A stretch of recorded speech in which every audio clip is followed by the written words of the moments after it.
কোরআনের আয়াত বুখারী শরীফ বলে চালাচ্ছে। আমার মনে হয় যদি ওহী নাযিল হওয়ার সিস্টেম থাকতো, ওই মহিলার সব কাটা পড়ে যেত। যেই বলেছে এই কথা, লাকুম দীনুকুম ওয়ালিয়া দীন, রাওয়াহুল বুখারী।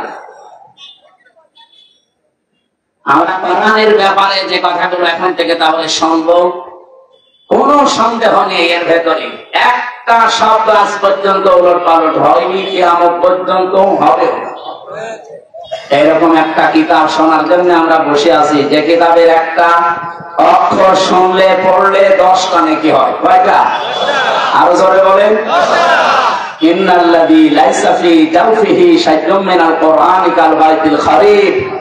যে মানুষের অন্তরের ভেতরে কোরআন নেই, কোরআনের আলো নেই, জ্ঞান নেই, ওটা মানুষের অন্তরই না, ওটা উজাড় দেহ, শয়তানের ঘর। আপনি চিন্তা করতে পারেন নবীজিও কত শব্দ কথা বললেন। আজ 54 বছরে যারা বাংলাদেশে দায়িত্ব পালন করেছে, আপনি দেখেন অধিকাংশ গুলোর ভেতরে কোরআনের আলো, জ্ঞান, নূর ছিল না। এই জন্য আমাদের কপাল ওইভাবে উঠতে পারেনি। মা আনজালনা আলাইকাল কুরআনা লিতাশকা। এ নবী, কোরআন আপনাকে আমি এই জন্য দেইনি যে আপনি মার খাবেন, না খেয়ে থাকবেন, আপনি হতাশায় থাকবেন না। কোরআন আমি দিয়েছি যে পৃথিবীতে আপনি উপরে উঠবেন। আর 54 বছরে আমরা এখন ওই জায়গায় যেতে পারি না। 21 বছরে মালয়েশিয়া যেখানে চলে গেছি, আমি পুরা এলাকা ঘুরেছি মালয়েশিয়া। বাংলাদেশের চাইতে প্রায় 7 ডবল বড় দেশটা, বিশাল দেশ। 2003 সালেও তারা এইভাবে দাঁড়াতে পারে না, আমাদের মতো ছিল। অথচ এই যে 21-22 বছরে তারা দেশটাকে আজ বিশ্বের বুকে যদি 20টা দেশ উন্নত থাকে, মালয়েশিয়া একটা। সিঙ্গাপুর এ তো আরো খারাপ ছিল পর্যায়ে, তাদের চারিদিকে শুধু সাগর বেষ্টিত। সিঙ্গাপুরের যে ভূমিটা সর্বোচ্চ 42 কিলো, আমাদের কুষ্টিয়া জেলার অর্ধেক। এতটুকু একটা জায়গা, আমার মনে হয় এদিকে বিশ্ববিদ্যালয় থেকে শুরু করে খুব বেশি হলো ফোকসা পর্যন্ত, এই যে এতটুকু একটা দেশ। তাম পৃথিবীতে যদি 10টা দেশ আপনাকে গণনা করা লাগে উন্নত, তাহলে সিঙ্গাপুর করা লাগে। টের পাচ্ছে তারা মাছ ধরে খেত, এই যে জেলে বলে না বাংলায়, মাছ ধরে খায়, কি বলে জেলে, ওরা বলছিল। ওরা মালয়েশিয়ার যত ময়লা সব বাগান হিসাবে তারা ব্যবহার করতো এলাকাকে, যে মাছ এবং গরু, ছাগল, মহিষ এগুলো জবাই করে করে রক্ত, এই ময়লাগুলো সব এখানে ফেলা, এই জায়গা ছিল সিঙ্গাপুর। তো তারা সততার কারণে, তাদের তো ইমান নেই, 100 জনের 95 জন তারা অমুসলিম, মাত্র 5 জন মুসলমান সেখানে। কিন্তু দাঁড়িয়ে যাওয়ার পেছনে আমি কারণ দেখেছি শুধু তাদের সততা, এবং তারা মানুষকে ধোঁকা দেয়। আমরা এই দেশে এই 2টা জিনিস যদি এস্টাবলিশ করতে পারি, যে এই দেশে আমরা যারা আসবো সামনে সততা নিয়ে আসতে চাই, আর সততা তৈরি হয় পৃথিবীতে উৎকৃষ্ট মানের সততা এই কোরআনের জ্ঞানের দ্বারা। কিসের দ্বারা বলেন তো? বাংলাদেশে বিশেষ করে আমি তো এই দেশের প্রায় থানায় 630টা থানায় আমি গেছি, আমি দেখেছি একটা জিনিস ঝামেলা আছে এই দেশে, এদেশে আর ভারত। আমরা এই রবিউল আউয়াল মাস আসলে নবীর মহব্বতে এমন অবস্থা তৈরি হয়ে যায় আমাদের, বিশেষ করে চট্টগ্রাম আর সিলেটের মানুষের। এরা আয়াত পড়ে বেশিরভাগ সূরা মায়েদার 9 নম্বর আয়াতটা, 15 নম্বর আয়াতটার শেষের অংশটা বেশি পড়া হয়।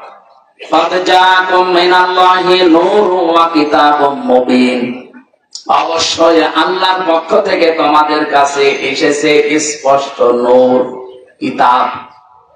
এখানে তারা ব্যাখ্যা করতে গিয়ে আমি দেখেছি বিশেষ করে চট্টগ্রাম আর সিলেটের মানুষেরা তারা বলতে চায় এখানে নূর মানে মুহাম্মদুর রাসূলুল্লাহ আর কিতাব মানে কোরআন শরীফ।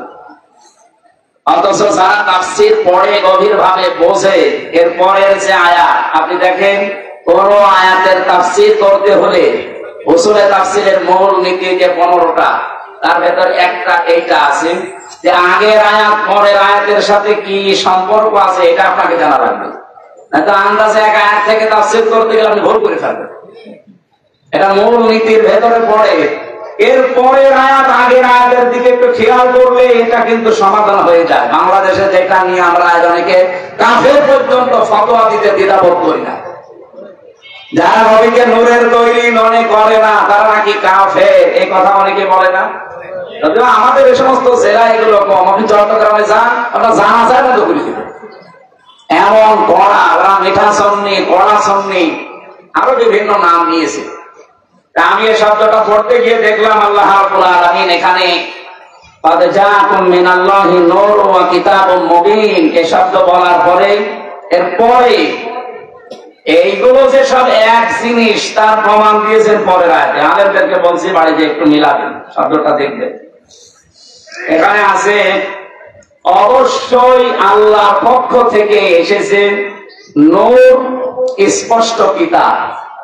এখানে নূর ওসা স্পষ্ট কিতাবতা, এর প্রমাণ আল্লাহ পরের শব্দে দিয়েছেন ইয়াহদি বিহিল্লাহ, তিনি হেদায়েত দান করেন এইটার দ্বারা। এই যে বিহি, এটা এক বছর না বহু বছর? এক বছর। আগের দুইটা জিনিস যদি দুইটা হবে তাহলে আল্লাহ এখানে বিহি মা দিতে পারতো না? আপনারা আরো বানিয়েছেন জেলাবেন, আমাকে ছোট মাথা, বড় বড় মাথা আছে সাইফুদ্দিন হুজুরের মতো যাদের। ইয়াহদি বিহিল্লাহ, আমি এইটার দ্বারা হেদায়েত করি। যেহেতু আল্লাহ এক বছর দিয়েছেন, সুতরাং কোরআন ওসা নূরতা, স্পষ্ট কিতাব ওসা নূরতা। দ্বিতীয় প্রমাণ হচ্ছে ফি জিলালিল কোরআন, এখানে কিতাবের অনেকগুলো নাম দেওয়া আছে। কোন জায়গায় আমি পেয়েছি কোরআনের নাম 55টা, কোন জায়গায় পেয়েছি 45টা, কোন জায়গায় 25টা, কোন জায়গায় 4টা। আমি যে 4টার বিষয় বলছিলাম তার ভেতরে একটা নাম আছে কোরআনের, আন-নূর। কোরআনের নাম কি বলেন বলেন? তাহলে এই আয়াত দ্বারা আল্লাহ যেটা বোঝাতে চাচ্ছেন নবী নূরের তৈরি, এ কথা বলে আপনি নবীর সম্মান বাড়াচ্ছেন না। আপনারা নূরের তৈরি বললেই কি, মাটির তৈরি বললেই কি, আপনার ইমানে কোনো সমস্যা আছে? এইটা যেহেতু আমাদের সিলেবাসের অন্তর্ভুক্ত না, মরণের পরে বিষয়ে গুরুত্বপূর্ণ কোন প্রশ্ন নেই, সুতরাং এইটা নিয়ে আওয়াজ করে সময় নষ্ট করার কোনো দরকার নেই। আমি কথা আশা করি বোঝাতে পেরেছি। সুতরাং এমন কোরআন আমরা শুনতে এসেছি, এর ভেতরে কোনো ভেজাল নেই। সুতরাং যে আল্লাহ আমাদেরকে আজকে নিয়ে আসলেন এখানে, আমরা খুশি। কারণ এক একটি অক্ষর শুনলে বুঝলে আপনার ইমানের মান এবং ইখলাস অনুযায়ী কমপক্ষে তো 10টা নেকি পাবেনই, সর্বোচ্চ 700 পর্যন্ত নেকি পাবেন ইনশাআল্লাহ।